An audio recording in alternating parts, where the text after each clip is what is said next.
I said let go of me. You have no right to do this. Ah! Stop resisting immediately, ma'am. You ever watch a moment, just one single, ugly split-second moment destroy a person's entire life? Not just a job, but their whole career, their reputation, their family, everything they thought they were. Because I did, and it all started with a simple leather carry-on bag and one phone call. It was 5:30 a.m. in Atlanta, and the city skyline was just washing in this perfect, clean gold light outside Elias Vance's penthouse. Elias is the kind of guy who built an empire from nothing: cybersecurity, Washington Tech, you know the type. 42 years old, tailored suit, wristwatch that costs more than my rent for a year, the usual. His assistant was buzzing about a $500 million government contract in Seattle. Huge deal. Signing the next day. Everything was perfect. He's got his private jet, right? Of course he does. But Elias, he tells his assistant, booked me commercial, first class on Delta. Sometimes I need to remember what regular people go through. Keeps me grounded. Yeah, well, sometimes being grounded just means you become a target. His driver, James, this kind, older gentleman, he looks in the rearview mirror as they're pulling away. And I remember this line. It's always stuck with me. Mr. Vance, sometimes success doesn't protect you from ignorance. Just be careful out there.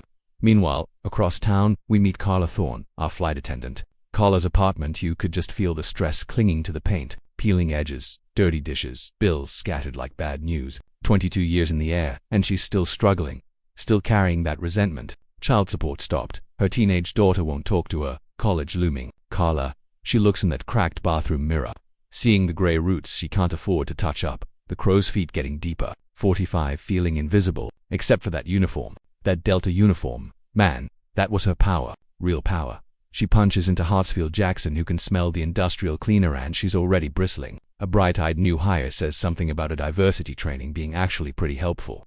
Carla's voice, it just drips with contempt. Political correctness, garbage. Some people need to learn their place, and it's my job to teach them. That was the feeling she carried with her onto flight 447, assigned to the premium cabin. Perfect, she thought, where I can make a real difference. She was surgical, arranging the first class like a general preparing for battle. Napkins folded, seats perfect. This was her domain. She greets the standard, elderly white businessman with a warm smile. She chats up the young couple, and then she sees him, Elias Vance, walking down the jet bridge. Expensive suit, quiet dignity, confident stride, and his dark skin, it made Carla's jaw clench with what the transcript calls familiar rage. She sees him approach 1A, her seat right there, and her blood pressure spikes. Not today. Not on my aircraft. Elias places his briefcase beneath the seat, standard, correct procedure. But when he reaches up for his carry-on to put it in the overhead compartment directly above his seat, something just snaps inside Carla. This was her moment, her chance to remind someone exactly who held the power at 35,000 feet. He lifts the suitcase, calm, practiced, as you know, the ease of someone who's done this 1,000 times. And then, her voice, it cuts through the boarding chaos like a razor blade. Excuse me, that compartment is reserved for crew items only. Elias pauses the suitcase halfway to the bin, turning with polite confusion. I'm sorry, but this is directly above my seat. I have first-class boarding privileges. He pulls out his gold Delta medallion boarding pass. 1A. Premium status. She doesn't even glance at it. Her eyes narrow. I don't care what your little piece of paper says. Some people need to learn aircraft etiquette. The words, man, they just hang there, acrid and ugly. He keeps his voice perfectly steady. Ma'am, I've flown Delta for 15 years. I understand the protocols completely. This is my designated overhead space according to federal aviation guidelines. And that's when she drops the mask. Your designated space. Her laugh sounds like shattering glass. Listen carefully, boy. On this aircraft I decide what belongs where, and you clearly don't belong in first class. That racial sting, it hits him like a physical blow. You can almost feel his jaw tighten imperceptibly, but he keeps his voice level. I'd like to speak with your supervisor immediately, please. I am the supervisor on this aircraft. She steps closer, invading his space, breath smelling of stale coffee and barely contained rage. You'll follow my rules or find yourself permanently banned from flying Delta. He refuses to be intimidated. He continues, placing his suitcase in the bin.com. Deliberate movements, a refusal to meet her aggression with his own. Sir, you need to stop what you're doing right now, she commands, her voice rising now so every nervous passenger strains to hear. The cabin is electric, that heavy silence before a thunderstorm. And then, without warning, that rage just explodes. She drives her foot, her uniform shoe, into the suitcase with vicious, calculated force. Crash. The expensive leather case flies out, slamming to the floor like a bomb detonating. Those $500 million government contracts scatter across the first-class carpet like trash. His platinum laptop skitters under the seats, Family photos flutter down like dying birds onto the wine-stained floor. The cabin erupts, gasps, whispers, phone. Cameras pop up like flowers after rain, instinctively documenting the disaster. Elias drops to his knees among the destruction, his perfect suit now wrinkled and stained. His hands shake as he tries to gather the wreckage of his professional life. Carla stands over him, towering, her blonde hair severe under the harsh cabin lights. She addresses the whole cabin with theatrical authority. Ladies and gentlemen, we have someone here who thinks rules don't apply to them. This individual refused direct crew instructions and demonstrated clear aggressive behavior. Jennifer, a civil rights attorney in Tennessee, immediately pulls out her legal pad and starts scribbling furiously. Robert, a tech executive, recognizes Elias, but he's frozen in horror. A mother shields her kid's eyes. Carla calls to the galley. Sarah, contact security immediately. We have an aggressive passenger refusing to comply. Elias, still kneeling. Quiet. Ma'am, I was simply using my designated overhead space. I haven't been aggressive toward anyone. Don't you dare lie to these passengers. Her voice booms. I personally witnessed you threaten crew safety and refuse direct lawful orders. She addresses the passengers like a prosecutor. You all witnessed him ignore my safety instructions and behave aggressively, didn't you? Most stare in uncomfortable silence. A few intimidated elderly folks nod. Others just exchange worried glances, sensing the absolute wrongness of it all. The two TSA officers board, Mike Burley, tired eyes, Janet Sharp, no nonsense. Carla rushes them, tears on demand. Officers, thank God you're here. This passenger verbally abused me and made direct threats against crew safety. Mike looks at Elias, kneeling amongst his debris. Sir, we need you to stand slowly and provide identification. Elias rises with deliberate care. He reaches for his wallet. Slow, non-threatening movements, but Carla intercepts his ID. Let me verify this documentation is legitimate. We've had significant problems with fraudulent identification recently. She examines his driver's license with exaggerated suspicion, holding it up to the light. This address seems awfully expensive for someone like you.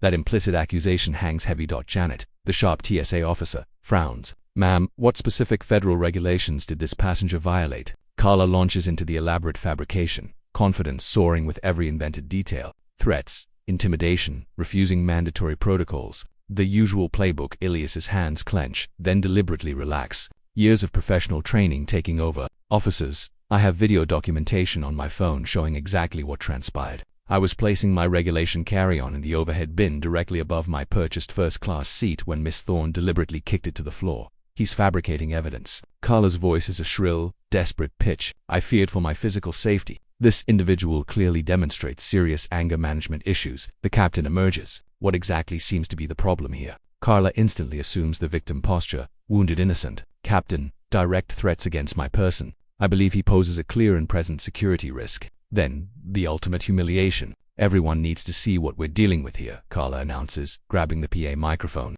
Her voice booms through all cabins, reaching nearly 400 passengers. Attention passengers. We have a security situation in first class that requires your awareness and cooperation. Please remain calm. Elias's hands clench. The weight of 396 pairs of eyes on his humiliation feels like physical pressure.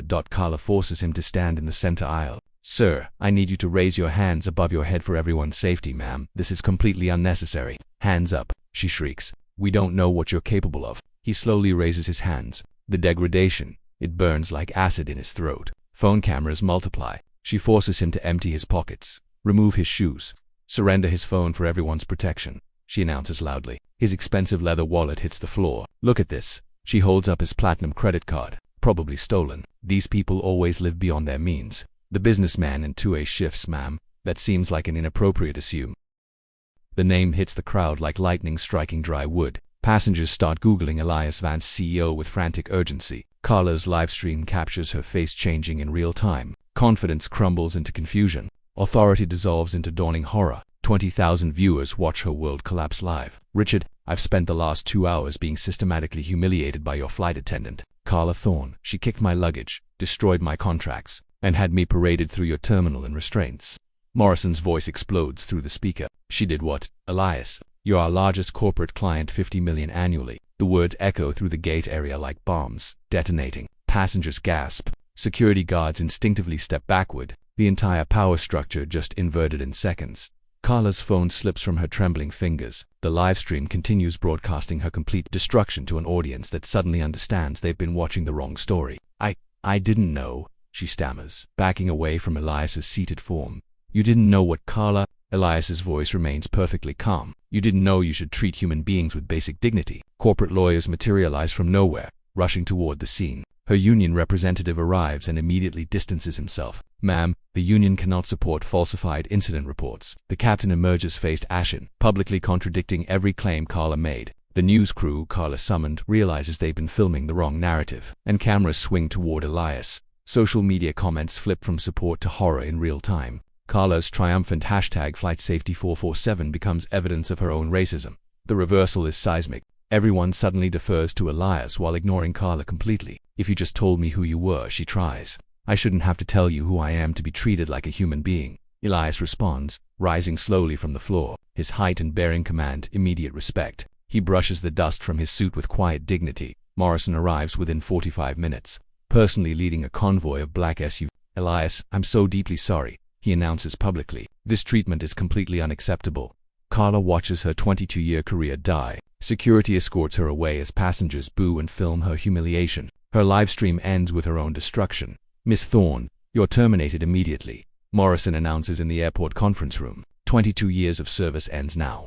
Mr. Morrison, please. I have children. I need this job. You should have thought about that before live streaming your assault on our most valued client. The union rep slides the termination papers across the polished table. Carla's hands shake as she signs away her pension, her future. The live stream exploded. 50 million views and climbing. Hashtag Carlaracism trends globally within hours. The comment section reads like a digital execution. Carla tries deleting her social media accounts, but screenshots live forever. Anonymous internet users identify her home address. Pizza deliveries arrive by the dozen. Her landlord calls threatening eviction. Her ex-husband calls furious. The kids are being harassed because of your racist rant. I'm filing for full custody. The professional aviation industry blacklist happens instantly. Bankruptcy looms. Meanwhile, Elias handles his vindication with grace. He declines Morrison's settlement offer of $50 million. Richard, this isn't about money. It's about ensuring this never happens to anyone else. He demands systemic change, real accountability, and help for Carla's previous victims. His response spreads through news coverage, painting him as a dignified leader seeking justice over revenge. He establishes the Vance Foundation for Transportation Equality with initial funding of $100 million, providing legal representation for discrimination victims across all transportation sectors. Federal charges materialize against Carla with stunning speed. Civil rights violations carry a maximum 10-year sentence. Her live stream is irrefutable evidence of deliberate racial targeting. Delta implements emergency reforms, a $250 million investment in diversity training, that the trial becomes a media sensation. Elias's quiet dignity contrasts sharply with Carlos' documented savagery. She didn't just attack me that day, Elias states calmly. She attacked every person who looks like me, every child watching, every family trying to travel with dignity. The jury deliberates only 90 minutes before returning unanimous guilty verdicts on all 12 federal charges. Judge Williams delivers the sentence. 3.5 years federal prison. A $500,000 fine goes to civil rights organizations. She also gets a $75 million personal damages judgment, garnished from any future earnings for life. Delta's corporate settlement reaches $300 million. Elias Vance, 1 year later, stands before 10,000 people at the Lincoln Memorial. The morning sun casts that golden light across the reflecting pool. 12 months ago, Carla Thorne kicked my suitcase and thought she was putting me in my place.